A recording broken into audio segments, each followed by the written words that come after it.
Nathaniel Olympio, déjà dans le mur. Bonjour, Monsieur le Président. Bonjour. Parce que vous allez bien.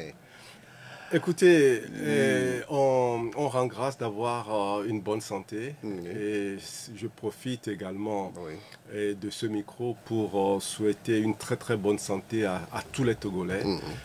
Nous avons besoin d'avoir une très bonne santé parce que la santé défaillante au Togo peut être catastrophique vu l'état de nos institutions sanitaires. Et je voudrais également souhaiter aux Togolais d'avoir beaucoup de courage. Beaucoup de courage pour affronter une vie difficile qui est la nôtre au Togo. Et le quotidien extrêmement pénible. Et joindre les deux bouts, c'est très compliqué.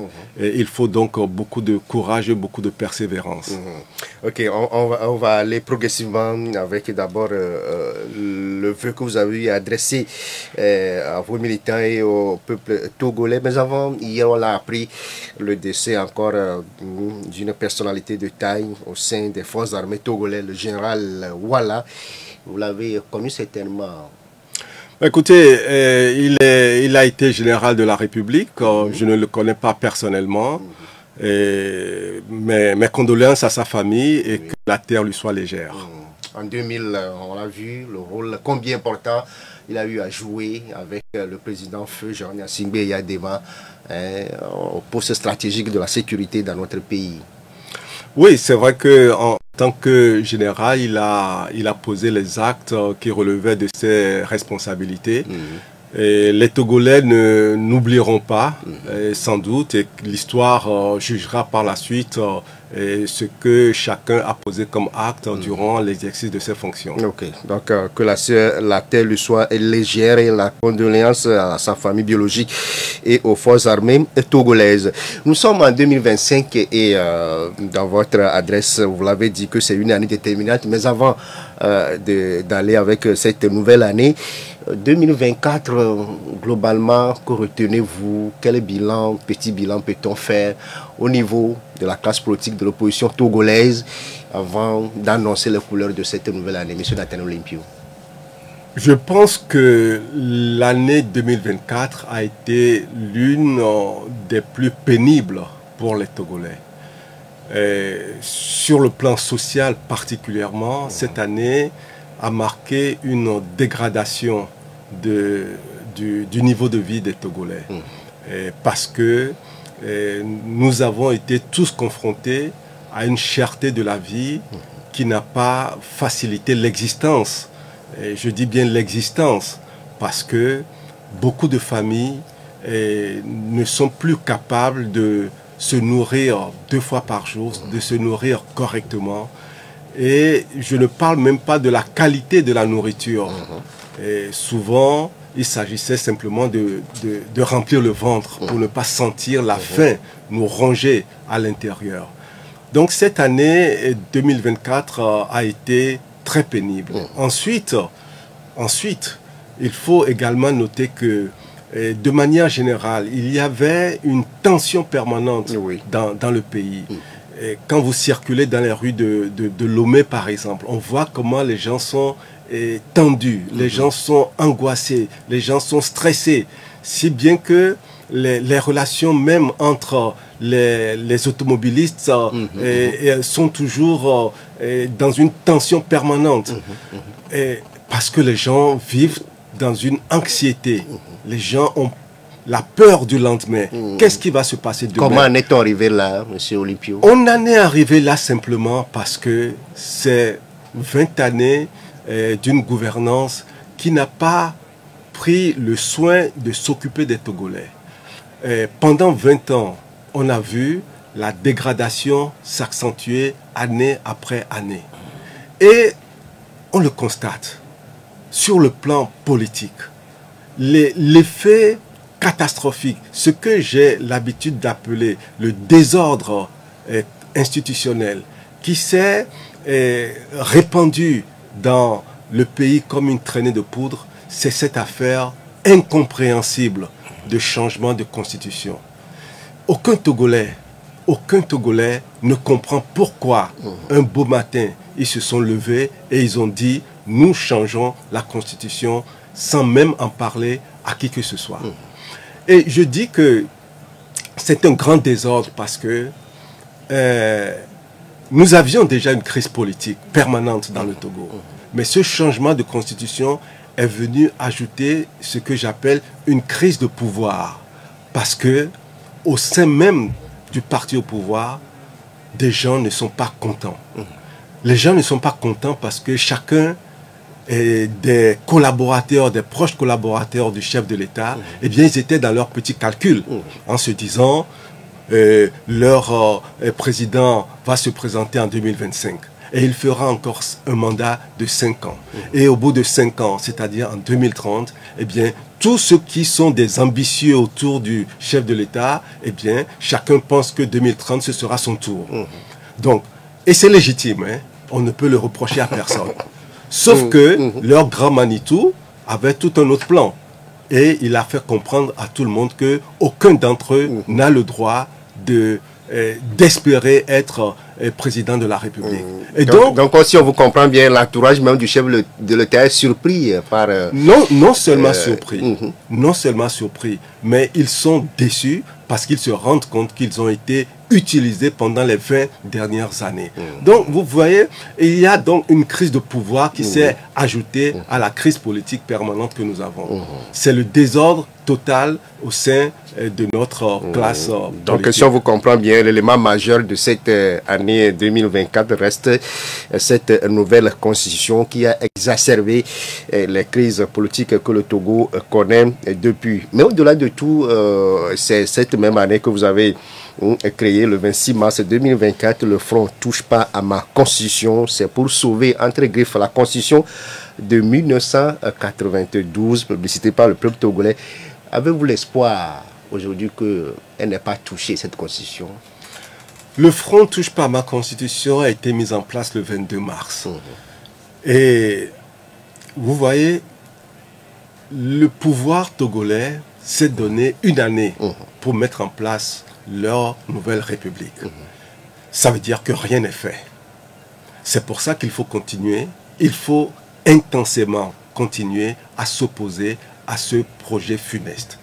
Nous ne pouvons pas accepter que quelques personnes se réunissent et décident du sort de plus de 8 millions de Togolais, sans même avoir la décence et le minimum de respect pour dire aux Togolais, nous avons l'intention de faire ceci. Ils ne l'ont pas fait. Ça veut dire que, en réalité, ils ne le font pas pour les Togolais. Ils le font contre les Togolais, parce que ce n'est pas dans l'intérêt des Togolais. C'est pour ça que nous nous battons pour que cette nouvelle République ne s'enracine pas. C'est pour ça que nous appelons les Togolais à ne pas accepter qu'une telle forfaiture devienne un fait accompli. Est-il encore d'actualité ce combat contre la nouvelle Constitution? Mais ce combat, il est plus que jamais d'actualité. Parce que c'est maintenant qu'ils sont en train de chercher à poser les premiers jalons de cette République. Ils sont en train de nous parler d'élections sénatoriales. Et ça va être la première élection, les premières élections qui vont être organisées dans le cadre de la 5e République. Et donc, c'est aussi pour nous l'occasion de voir qui va participer à ces élections-là. Qui aujourd'hui a crié que la Constitution ne doit pas être changée et demain va participer à ces élections sous la nouvelle République. Voyez-vous? Donc, c'est aussi une heure de clarification au sein des forces de l'opposition. Mais ce qui est là, c'est que, comme vous le dites, au sein de l'opposition même, il y a quand même des partis qui ont déjà annoncé leur participation à ces sénatoriales du 15 février prochain. Si aujourd'hui, vous dites que ce n'est pas possible, ce n'est pas aussi bon d'y participer, mais au sein même de l'opposition, il y a d'autres qui se disent prêts à aller. Est-ce que ce n'est pas un combat qui s'annonce difficile pour vous? Parce que c'est comme vous avez divisé sur le sujet. Mais je venais de dire tout à l'heure que c'est aussi une occasion de clarification. Le peuple togolais se rendre compte de qui est cohérent dans sa démarche et qui défend les intérêts du peuple ou qui défend les intérêts d'un parti ou des intérêts individuels. Donc, c'est tout cela participe à clarifier un peu le paysage et à savoir finalement avec qui nous pouvons mener ensemble la lutte. Vous savez, ça fait 30 ans passés que cette lutte est engagée et dans l'opposition, nous n'avons pas toujours eu des gens qui ont une cohérence dans leur démarche. Et tout cela nuit à la lutte et c'est bon que si ces élections se tenaient, qu'on voit qui dit de l'opposition sera participant à ces élections et les Togolais apprécieront. Pour qui est contre cette constitution, qui veut la défendre. Mais vous, dans votre adresse à vos militants et au peuple togolais, vous l'avez dit qu'au-delà de tout, plus question de perdre de l'espoir que l'année 2025 sera une année déterminante de rupture, de la délivrance de la liberté. Oui, oui, absolument. Des mots bien choisis. Parce que c'est ce dont les Togolais ont besoin. Vous savez, nous sommes dans un pays où on dirige par la terreur. Quand on est en mesure de trancher la gorge à un colonel dans son bureau, on veut dire aux Togolais que nous dirigeons par la peur. Et tout le monde a peur. Les militaires ont peur, les gendarmes ont peur, les policiers ont peur, les Togolais sont tétanisés par la peur. C'est comme ça que le Togo est dirigé. Mais c'est pour ça que nous devons aller au-delà de cette peur. Parce que c'est ça ce que veut ceux qui posent des actes de cette nature. La gouvernance qu'on impose aux Togolais, c'est justement pour que tout le monde soit tétanisé et que personne ne réagisse. On interdit les manifestations parce qu'on a peur des manifestations.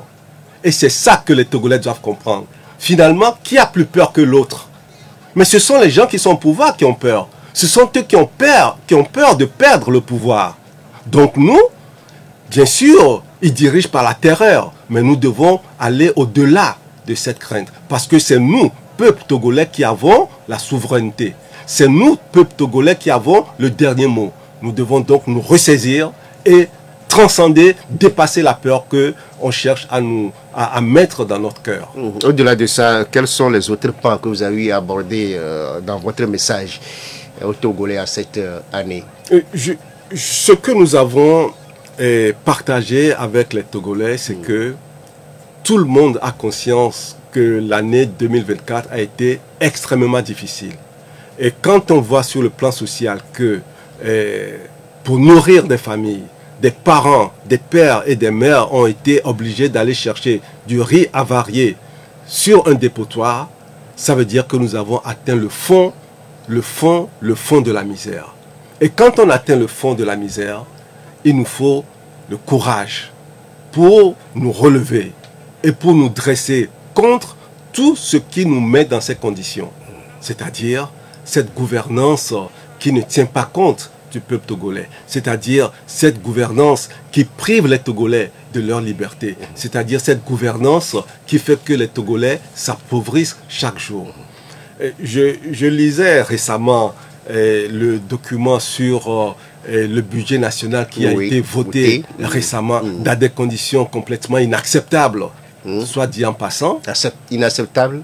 Inacceptable parce que ce budget a été voté comme s'il s'agissait de la popote d'une maison qu'on fait en 2 temps, 3 mouvements, en 2 semaines, c'est bouclé. Mais les députés ont voté ce budget qui, pour la 2e année consécutive, est passé au-delà des barres de 2000 milliards, avec une part bien réservée quand même au secteur, aux besoins sociaux du pays. Ok. D'accord. Je vais vous poser une question si vous permettez. Depuis 20 ans que M. Faure Gnassingbé a pris le pouvoir, combien de Togolais ont vu leur vie s'améliorer? Je ne parle pas de ceux qui pillent le pays, non. Je parle des Togolais, la grande majorité des Togolais. Combien d'entre eux ont vu leur vie s'améliorer? Il y a des projets de filets sociaux, des mécanismes qui ont, et des témoignages sont là tous les jours. L'institution de Bretton Woods aussi nous attribue des belles performances. Les scores sont là. Qui concrétise que bon, la pauvreté est en train de partir progressivement au Togo. Vous savez, cette histoire de pauvreté, ça me fait mal au cœur quand le régime se tape la poitrine comme une réussite. On a permis à quelques Togolais de sortir de l'extrême pauvreté et on les a installés dans la pauvreté. Et c'est ça la réussite? Je ne peux pas considérer que ce soit une réussite. Parce que ce que nous attendons de dirigeants, c'est de faire des Togolais des gens prospères. C'est de faire du Togo un pays prospère.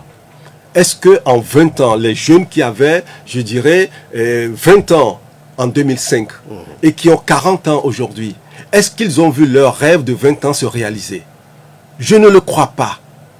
Est-ce qu'ils ont vu les rêves que tout jeune de 20 ans a? Est-ce qu'ils ont vu ce rêve-là se réaliser? Non. La réponse est non. Ça veut dire que M. Faure Gnassingbé a appauvri les Togolais. Il a tué le rêve des Togolais. Les jeunes Togolais d'il y a 20 ans sont aujourd'hui sans avenir.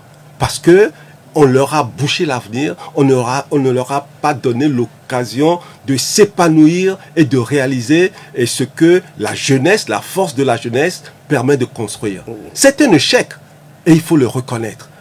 Vous voyez, quand moi je vois ce pouvoir pousser quelques jeunes devant pour faire la publicité de la distribution. Est-ce qu'ils sont poussés ou bien eux-mêmes ils font des témoignages de ce qu'ils ont vécu, ce que ces aides-là leur ont apporté comme soutien aujourd'hui. Ils font ce témoignage-là, vous avez découvert parce que ils peuvent toucher du doigt ce que ces fonds-là leur ont apporté. Allez dans les quartiers à Lomé et puis choisissez les jeunes au hasard et puis demandez-leur s'ils sont heureux de leur vie depuis 20 ans. Posez la question, faites un micro-trottoir et vous me direz. Non, soyons plus réalistes. Nous sommes dans un pays où la richesse du pays ne profite pas aux Togolais. Quand on regarde, je parlais du budget tout à l'heure, quand on regarde la contribution des grandes sociétés du pays au budget de l'État, mais c'est inexistant, tout simplement. On se demande, même si nous avons de grandes sociétés, on se demande si on a un port, on se demande si on a des mines d'or ou de bauxite ou de, que sais-je encore, de manganèse. Est-ce qu'on a des mines qui produisent quelque chose? On a le clinker, on a le phosphate. Ça apporte combien dans le budget de l'État? Ce sont des questions profondes auxquelles ce régime doit répondre. Mais ils ne connaissent pas la reddition de comptes. Ils ne savent pas rendre compte aux Togolais parce qu'ils n'ont aucune considération pour les Togolais. C'est ça qui doit changer. Ok. Et ces efforts se poursuivent, comme l'a dit le chef de l'État dans son discours à la nation dans la nuit de la Saint-Sylvestre, le 31 décembre dernier. À moins de 15 minutes, le chef de l'État s'est adressé à ses concitoyens dans un message. Monsieur Nathanaël Olympio, globalement, que retenez-vous de ce message du numéro 1 des Togolais? En fait, la seule vraie information, c'est qu'il a fait un discours, parce qu'il n'a pas l'habitude de faire. C'est la seule vraie information. Mais quand on regarde le contenu, on a simplement l'impression que c'est quelqu'un qui lit laborieusement un texte auquel lui-même il ne croit pas. Parce que ça ne correspond à rien à la réalité de ce que vivent les Togolais. Ça ne correspond à rien à tout ce qui a été promis depuis 20 ans et qui n'a jamais été tenu. Ce sont les mêmes récitations qui viennent avec les mêmes mots, avec les mêmes virgules, et cela devient ennuyeux. Et quand on voit le chef de l'État prononcer son discours, moi je ne vois aucun enthousiasme, je ne vois même le reflet d'aucune espérance.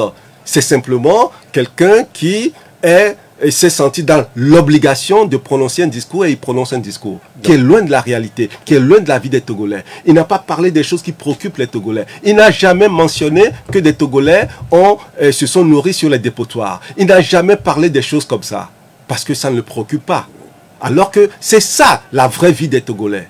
C'est sur ça qu'il aurait dû s'exprimer en disant aux Togolais, nous allons faire tout ce qu'il faut pour que ça ne se reproduise plus, que les Togolais mangent au minimum correctement. Il ne l'a pas fait. Ce n'est pas sa préoccupation.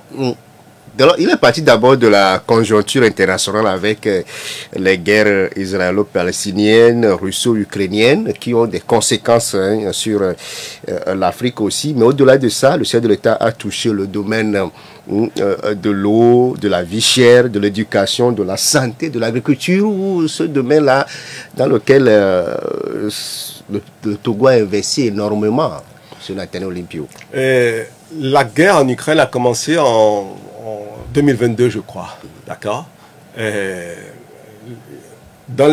Au Moyen-Orient, la guerre à Gaza, au Liban, ça a commencé il y a peu de quelques mois simplement. D'accord. Monsieur Faure Gnassingbé est au pouvoir depuis 20 ans. Il est au pouvoir depuis 20 ans. Qu'a-t-il fait depuis 20 ans pour qu'il vienne justifier ce qui se passe aujourd'hui par la guerre en Ukraine? Qu'a-t-il fait depuis 20 ans? Cette guerre a touché quand même tout le monde. Qu'a-t-il fait depuis 20 ans pour que justement cette guerre-là nous touche autant? S'il avait travaillé comme il se devait depuis 20 ans, eh bien on aurait été suffisamment solide pour résister aux chocs qui viendraient de l'extérieur. Si notre économie avait été solide, basée sur la production de richesses et que nous sommes robustes à l'intérieur du pays, eh bien, les effets, les conséquences de ce qui se produit à l'extérieur nous toucheraient encore beaucoup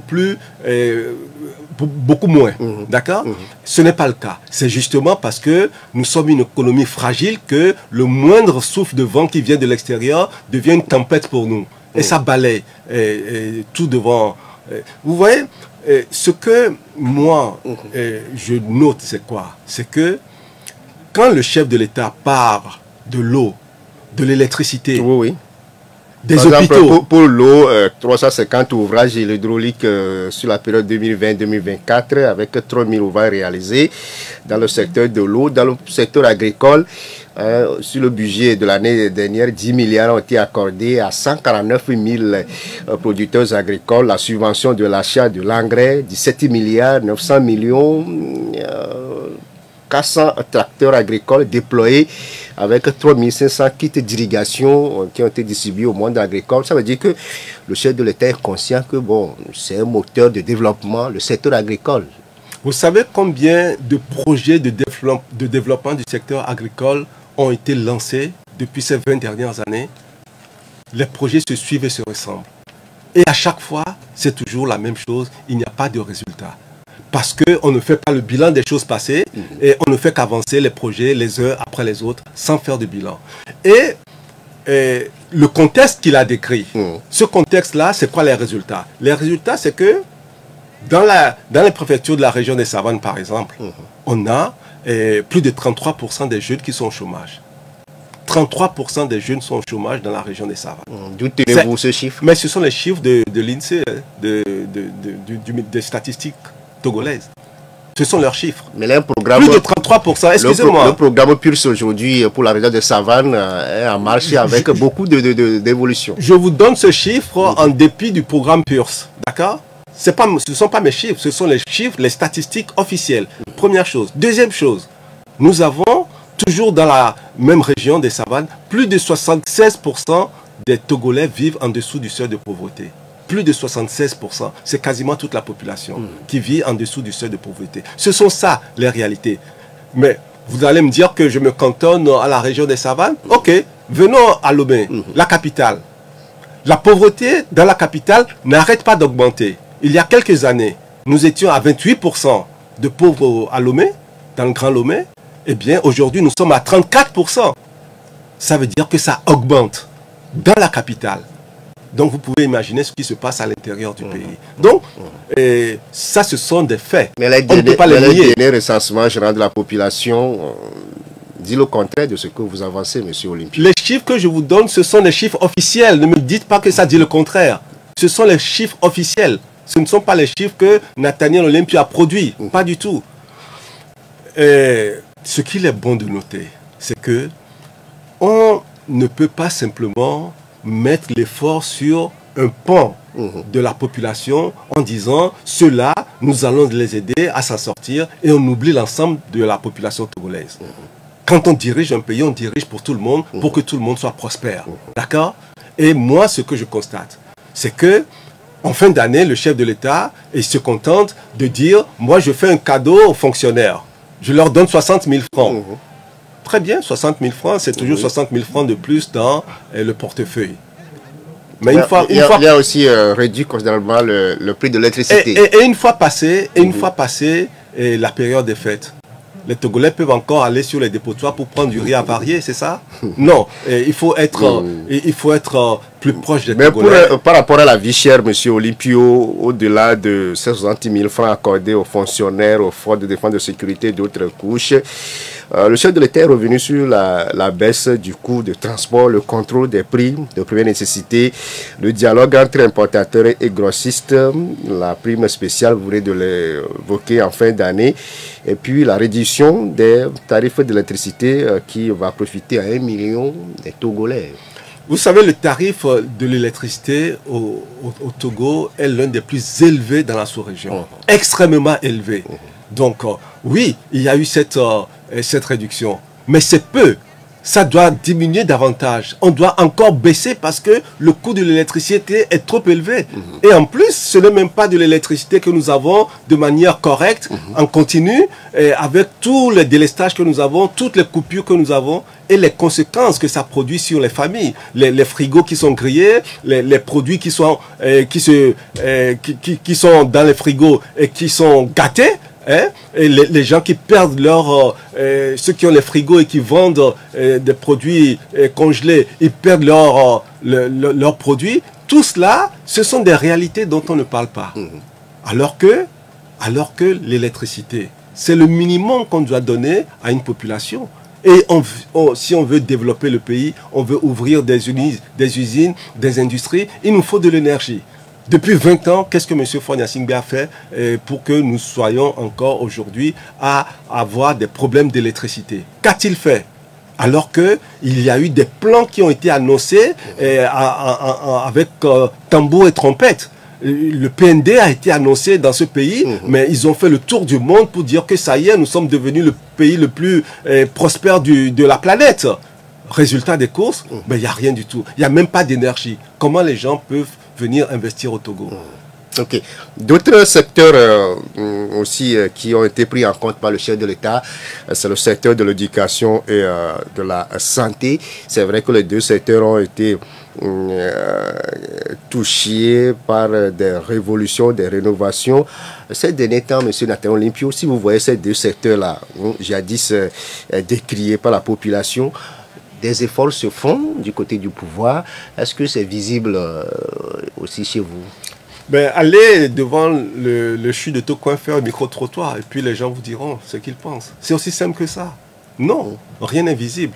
Tout cela, il y a beaucoup de communication. Plus de 20 milliards de francs CFA ont été dépensés dans le secteur avec des équipements de dernière génération, la rénovation, la réhabilitation des centres de santé. Aujourd'hui, le programme se poursuit. Est-ce qu'on peut nous dire que les femmes au CHU Tocoin n'accouchent plus par terre? Est-ce qu'on peut nous dire ça? Ce sont les choses basiques.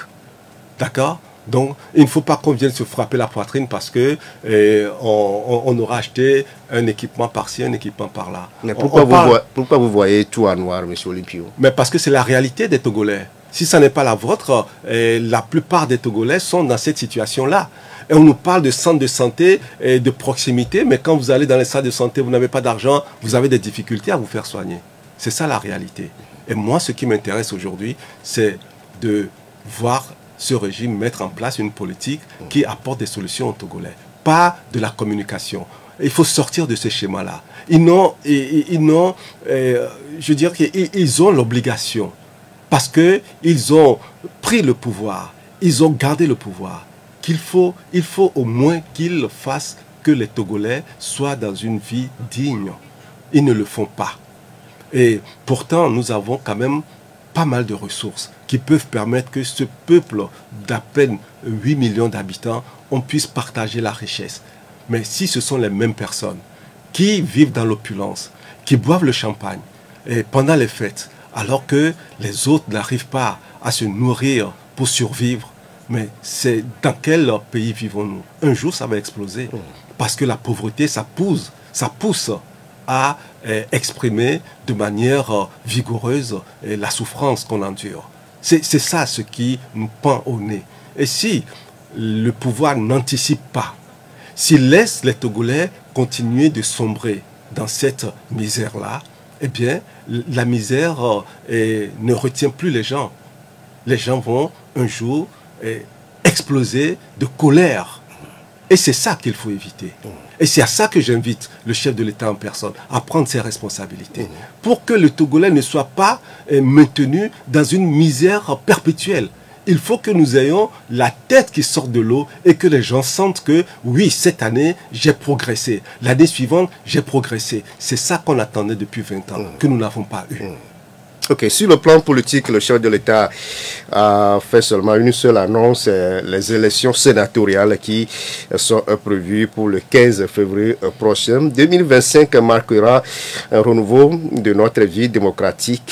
En février prochain, un Sénat sera mis en place et dans les mois qui suivent, la réforme constitutionnelle votée en 2024, en faisant allusion à la nouvelle constitution votée le 6 mai 2024, entrera en vigueur. Le Togo deviendra alors une véritable démocratie parlementaire, comme c'est le cas dans plusieurs pays, notamment l'Inde, l'île Maurice, le Royaume-Uni ou encore l'Allemagne, par exemple. Le chef de l'État se moque des Togolais parce que la constitution qu'ils se sont donnée, cette constitution-là, fait de lui le dirigeant qui détient tous les pouvoirs. Et il n'a même pas besoin de se faire élire. Il n'a même pas besoin d'être candidat à une élection. Et il va être assis toute sa vie dans ce fauteuil présidentiel pour diriger les Togolais. C'est ça la démocratie dont il parle. Pour les Togolais, non, ce n'est pas la démocratie. On ne peut pas être quelqu'un qui ne jouit d'aucune légitimité populaire et avoir le pouvoir de dissoudre l'Assemblée, c'est-à-dire de renvoyer des gens qui ont été élus par des Togolais. Ça n'a pas de sens. Alors qu'il ne nous parle pas de démocratie. Ce que nous lui demandons, c'est de travailler pour que les Togolais aient un peu plus de dignité dans la vie quotidienne. Que les Togolais puissent avoir qu'on les respecte à l'extérieur du pays. Que les Togolais ne soient plus considérés comme les derniers de la classe. On nous traite de derniers de la classe à cause de la manière dont lui, il nous dirige. Il faut que ça change. Et c'est à ça qu'on l'interpelle.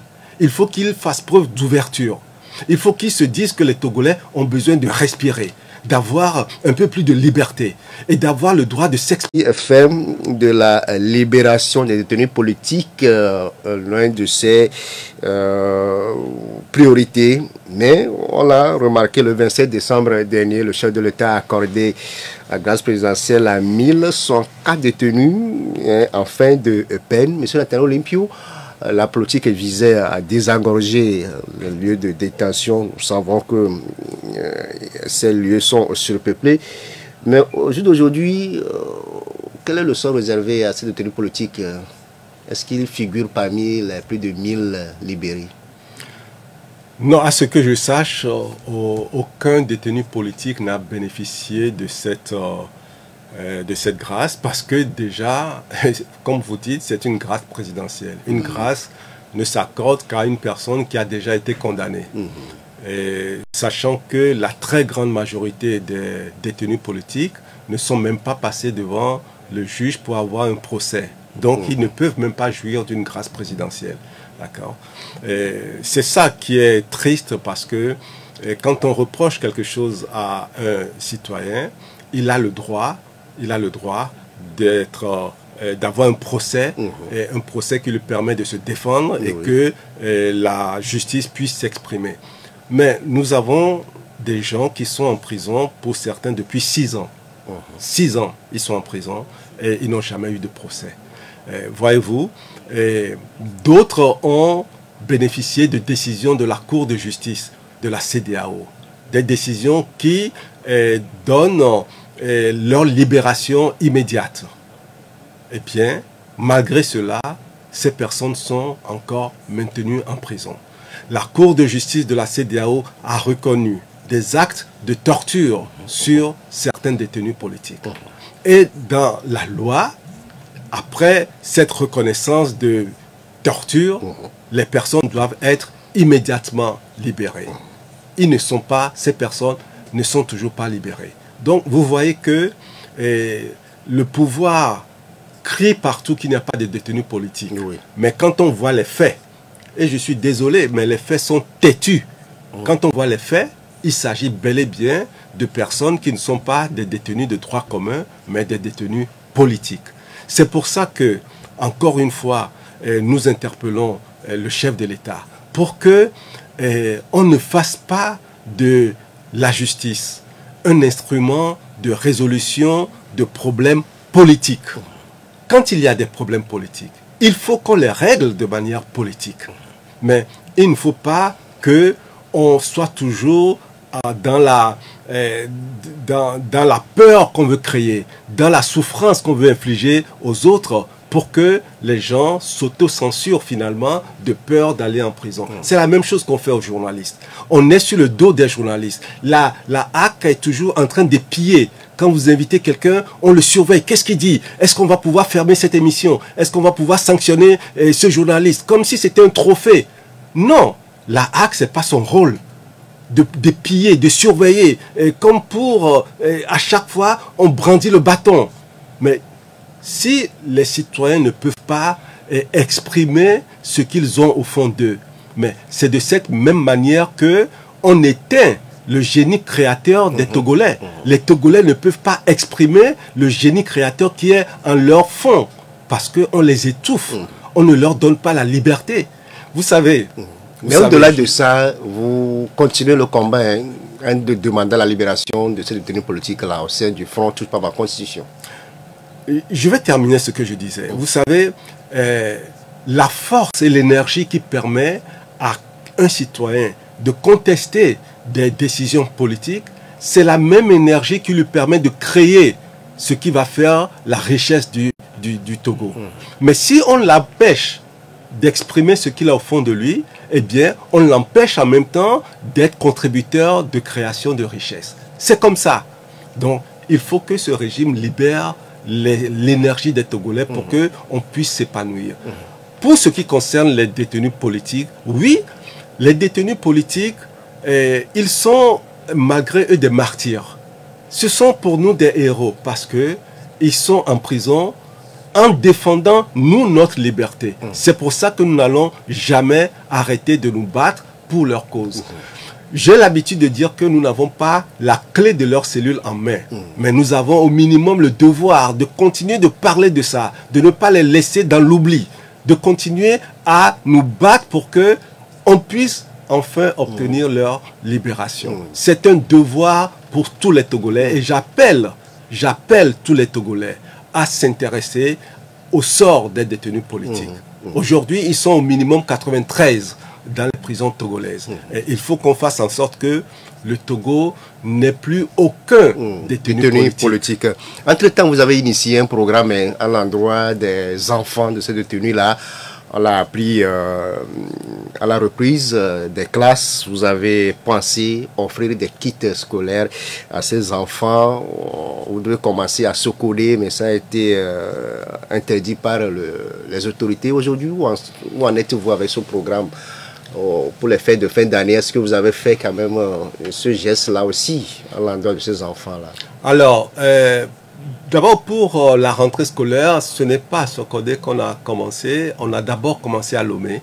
Et effectivement, ça s'était très bien passé. On a distribué des kits scolaires à tous les enfants. Et nous avons voulu répéter la même chose justement aux enfants qui sont basés à Sokodé. Et curieusement, étrangement et sans aucune explication valable, le régime a interdit cette distribution, cette séance de prière et de solidarité qu'on voulait avoir. Ça a été simplement interdit. Et quand nous avons voulu également en cette fin d'année organiser des choses identiques, ça devait commencer par cette conférence débat qu'on a initiée, qui a été interdit. Donc ça a perturbé un peu notre programme de fin d'année, mais ce n'est que partie remise. Nous allons revenir encore à la charge avec beaucoup plus d'intensité et très prochainement. 2025, vous l'avez dit, c'est une année décisive. Quel est l'agenda propre du Front Touche pas ma constitution pour cette année? Alors, La première chose, c'est de continuer ce que nous avons déjà commencé, c'est-à-dire la sensibilisation de la population togolaise. Et notre action vise aussi à tuer la peur dans le cœur des Togolais. Cette peur qu'on a semée dans notre cœur par la violence d'État. On veut que nous-mêmes, on se retienne à revendiquer. On veut que les journalistes eux-mêmes s'autocensurent. On veut que tout le monde devienne docile. Et là, le régime va pouvoir applaudir en disant « je les contrôle tous », plus aucun n'ose s'exprimer. Justement, nous voulons continuer à réveiller les Togolais, à leur donner la conscience de ce qui se passe et à leur faire comprendre que la misère que nous vivons tous les jours et que nous allons au marché sans pouvoir acheter les choses que nous voulons, c'est dû à la manière dont le pays est géré. Nous voulons que les Togolais comprennent qu'ils ont le droit de demander des comptes aux gens qui dirigent le pays. Nous payons tous des impôts. Nous payons la TVA. Chaque fois qu'on achète le bol de gari, eh bien, de l'argent va dans les caisses de l'État. Donc, c'est notre argent que l'État dépense. Tous ces ministres qui voyagent et qui font les beaux et les belles dans les grandes voitures, c'est avec notre argent qu'ils font tout cela. Donc nous avons le droit de demander à nos dirigeants ce qu'ils font de notre argent. C'est ça la sensibilisation que nous sommes en train de faire. Un mot sur la transition, la tenance pacifique au Ghana avec le retour au pouvoir de John Mahama ce jour. C'est le rêve des Togolais. C'est le rêve des Togolais parce que nous avons aussi envie de faire comme au Bénin, comme au Ghana, comme au Nigeria, comme autour de nous, où des élections se passent. Les populations vont voter. Celui qui a gagné, eh bien, son adversaire reconnaît sa victoire et le pays avance. Au Togo, eh bien, ça fait 20 ans que la même personne est là. On va permettre à ceux-là qui nous suivent de participer à ce débat avec nous. On a avec nous M. Nathaniel Olympio, président du Parti des Togolais et premier porte-parole du Front Touche pas ma Constitution. Le premier intervenant, c'est M. Abalo. Bonjour. Bonjour. Bonjour. Bonne journée. Merci, mes vœux réciproques. Ma prospérité pour tous les Togolais. Bon, j'ai une question à votre invité là. Moi, je suis toujours peiné à entendre M. Olympio toujours dénoncer, faire des dénonciations toujours que le président Faure et son gouvernement ne travaillent pas, ne font pas. Bon, moi, je dis une chose est de dénoncer, mais il faut faire des propositions. On est tous Togolais. Ce n'est pas, moi je trouve que ce n'est pas la peine d'aller sur les médias toujours dénoncer. Mais je pense que être président, ce n'est pas n'importe qui. Faites-lui des propositions, on a des Togolais, approchez-vous de lui. Dites-lui, monsieur le président, nous, ça là, on veut que ça soit comme ça. Mais ça va l'aider. Mais quand vous allez sur les médias, vous parlez, est-ce que toujours dénoncer? Bon, moi je ne sais pas si, est-ce que vous pensez que si on vous met là-bas, vous pouvez faire mieux que lui? S'il vous plaît, monsieur Nathalie. Toujours des dénonciations. Finalement, ça nous fatigue le Togolais. Vous nous excusez. Ok. Merci beaucoup à vous, monsieur Abalo. Monsieur Senghor, bonjour.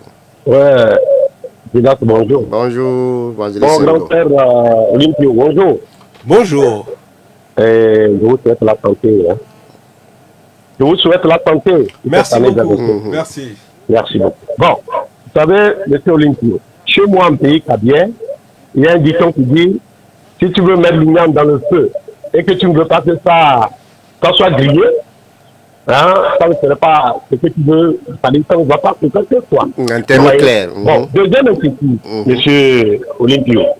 Bon, pour cette année 2025, est-ce que vous avez pu quand même contacter le secrétaire général des Nations Unies, notre CEDEAO? Vous avez pu voir le président je veux parler de l'unité africaine, le président qui est là actuellement. Parce que c'est une lutte. Et est-ce que vous avez pu quand même les contacter avant que pendant cette année 27, vous allez commencer à faire que pour que, est-ce que effectivement au Togo ça ne va pas? C'est la question. Ok. Merci beaucoup à vous, monsieur Évangéliste Senghor. Monsieur Zomachi, bonjour.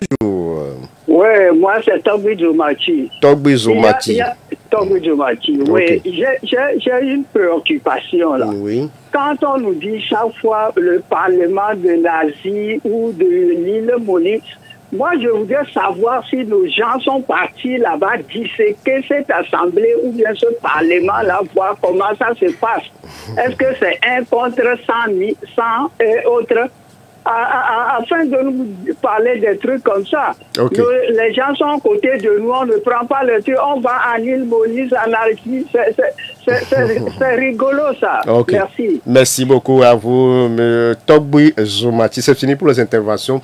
Monsieur, on a le tout dernier, c'est Monsieur Gado, le Benjamin. Bonjour, Monsieur Gado. Bonjour, Judas. Bonjour, Monsieur Gado. Judas, bonjour. Bonjour. Bon, quand les gens parlent de proposition là, depuis plus de 20 ans, l'opposition n'a rien proposé au régime. Votre cadre CPC, bien, je ne crois pas là. On a beaucoup proposé qu'ils ont fait quelque chose. Bon, mais Olympio, on dit tout à ma condition, mais c'est déjà touché. Et le chef l'a dit dans 3 mois, ça rentrera dans sa figure. Qu'en pensez-vous? Merci, bonne journée. Bonne journée à vous, Monsieur Gado. On va rapidement avec la préoccupation pour le premier intervenant, Monsieur Abalo, c'est que vous dénoncez, c'est vrai, mais est-ce que tout ce que vous dites sur les médias, est-ce que vous ne pouvez pas approcher le chef de l'État pour lui dire de vive voix votre manière de voir gérer la nation? Je pense que il y a beaucoup de gens très compétents autour du chef de l'État, des Togolais bien instruits, bien formés, qui sont là. La seule chose qui manque, c'est cette volonté politique. Et ce n'est pas quelqu'un de l'extérieur qui va donner la volonté politique. Il faut que le chef de l'État lui-même décide ce qu'il veut faire. Vous savez, lui-même, il a reconnu que ce pays, dans ce pays, très peu de gens détiennent la richesse, profitent de la richesse. Et que nous avons des gens qui sont... qui manipulent l'argent public, d'accord? Il y a beaucoup de corruption identifiée dans ce pays, qui ont été révélées par la Cour des comptes ou par l'Inspection générale des finances. Eh bien, le chef de l'État n'a pas besoin de Nathaniel Olympio pour prendre des décisions de sanctions, de faire sanctionner, d'accord? Donc, c'est de ça qu'il s'agit. Et donc, nous mettons en lumière ce qui ne va pas. S'il écoute ce que nous disons, eh bien, ça veut dire qu'il sait ce qu'il faut faire. Ok. Pour M. Senghor, 2025 est une année déterminante, vous venez de le dire, mais par rapport à la lutte, est-ce que c'est une lutte locale ou bien internationale, parce qu'il fait allusion? Est-ce que vous avez saisi le secrétaire général de l'ONU, M. Antonio Guterres, sur le cas du Togo, la CEDEAO, quoi qu'on dise, et l'Union africaine, parce qu'aujourd'hui, il faut avoir un carnet d'adresse fourni? D'abord, les Togolais doivent compter sur eux-mêmes. Et c'est ce que nous sommes en train de faire. Mais bien sûr, toutes ces organisations savent aujourd'hui ce qui se passe au Togo. C'est une lutte qui dure quand même depuis plusieurs décennies. Et beaucoup d'actions ont été menées vis-à-vis de l'ONU, vis-à-vis de l'Union africaine, vis-à-vis de la CEDEAO, et j'en passe et des meilleurs. Donc, personne dans ces organisations n'est sans information. Ils sont tous informés sur ce qui se passe au Togo. Maintenant, je pense que nous devons nous centrer sur nous-mêmes. Et les Togolais doivent eux-mêmes, à un moment donné, exprimer ce qu'ils ont au fond d'eux. Il faut qu'on sorte des murmures. On ne peut pas simplement se plaindre sous le drap et à côté les uns des autres en cachette parce qu'on a tous peur. C'est ce que je disais tout à l'heure. Nous devons sortir la peur de nos cœurs. 3 mois, c'est ce que le chef de l'État avait dit, que le Sénat sera mis en place et la 5e République va entrer en vigueur effectivement. Mais vous, au niveau du cadre, au niveau du Front pour la Constitution, qu'est-ce que vous avez? Parce que c'est un dernier rang, si on peut le dire. Combat ultime. Pour nous, les Togolais savent déjà qu'ils ont été abusés par la manière dont cette constitution a été changée. Les Togolais sont attachés à l'élection présidentielle. Aujourd'hui, on leur a enlevé ce droit-là. Donc, les Togolais eux-mêmes, ils n'ont même pas besoin que quelqu'un leur dise ce qu'il faut faire. Ils n'ont pas besoin que quelqu'un leur dise ce qu'il faut faire, parce qu'ils sont dans la souffrance. Et un être humain, il se bat toujours pour sortir de la souffrance. Donc les Togolais eux-mêmes décideront le moment venu de sortir de cette souffrance-là. Okay. Nous sommes à la fin de l'entretien, M. Olympio. Qu'est-ce que vous avez à dire en guise de conclusion? Ce que j'ai au plus profond de moi, c'est l'espérance que les Togolais connaîtront des jours meilleurs. Et ces jours meilleurs, c'est qu'ils soient en mesure de jouir d'une liberté, de jouir des droits constitutionnels et aussi d'avoir l'épanouissement nécessaire pour que les gens soient dans la prospérité. C'est pour ça que je me suis engagé. Et c'est ça que j'espère que les Togolais auront le plus tôt possible. Ok. Merci beaucoup à vous, M. Nathaniel Olympio. Je rappelle que vous êtes le président du Parti des Togolais, premier porte-parole du Front pour ma Constitution. Merci d'être passé dans cette émission Auditeur Actualité. Merci à Ité Messan qui a assuré la mise en œuvre, le direct sur la page Facebook. C'est avec l'éternel Andjoy Allah. La réalisation de l'émission, c'est Claudia Adjino. Portez-vous bien. En 9h, retrouvez Mauto TP et Fidela Kofi Anani pour le journal.